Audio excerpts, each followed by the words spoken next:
ഷഫി പറമ്പിൽ M പിയെ വടകരയിൽ ഇന്നലെ തടഞ്ഞ സംഭവത്തിൽ 11 ഡിവൈഎഫ്ഐ പ്രവർത്തകർ അറസ്റ്റിലായിട്ടുണ്ട്. വാഹനം തടഞ്ഞതിനും ഗതാഗത തടസ്സമുണ്ടാക്കിയതിനുമാണ് കേസെടുത്തിരിക്കുന്നത്. ഇവരെ സ്റ്റേഷൻ ജാമ്യത്തിൽ വിട്ടു എന്നാണ് വിവരം. ഇംതിയാസ് കരീം വിവരങ്ങൾ വേണ്ട. ഇംതിയാസ്, ഇന്നലത്തെ പ്രതിഷേധത്തിൽ കണ്ടാണ് അവസാനം ഷഫി പറമ്പിൽ ഇറങ്ങി വന്ന് അങ്ങനെ പട്ടി നായ എന്നൊക്കെ വിളിച്ചിട്ട് മിണ്ടാതെ പോകുമെന്ന് കരുതണ്ട എന്നാണ് ഷഫി പറമ്പിൽ പ്രതിഷേധക്കാരോട് പറഞ്ഞത്.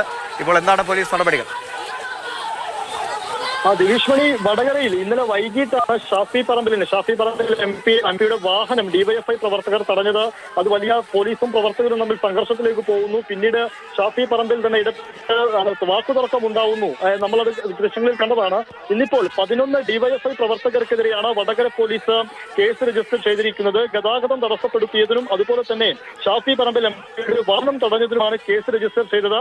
അവരുടെ അറസ്റ്റും രേഖപ്പെടുത്തി സ്റ്റേഷൻ ജാമ്യത്തിൽ ഇപ്പോൾ വിട്ടയക്കുകയും ചെയ്തിട്ടുണ്ട്. അതിനു പിന്നാലെ തന്നെ പ്രതിഷേധ സൂചകമായിക്കൊണ്ട് UDF അവിടെ ഒരു പ്രതിഷേധ പരിപാടി നടത്തിയിരുന്നു.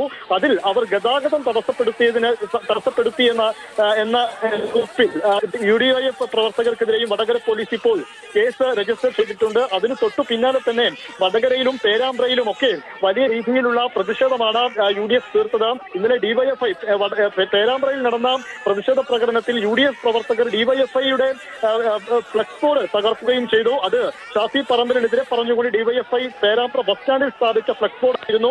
അതും നശിപ്പിച്ചിട്ടുണ്ട്. ഈ രീതിയിലാണ് പേരാമ്പ്രയിലും വടകരയിലും ഒക്കെ ആയിട്ട് ഷാഫി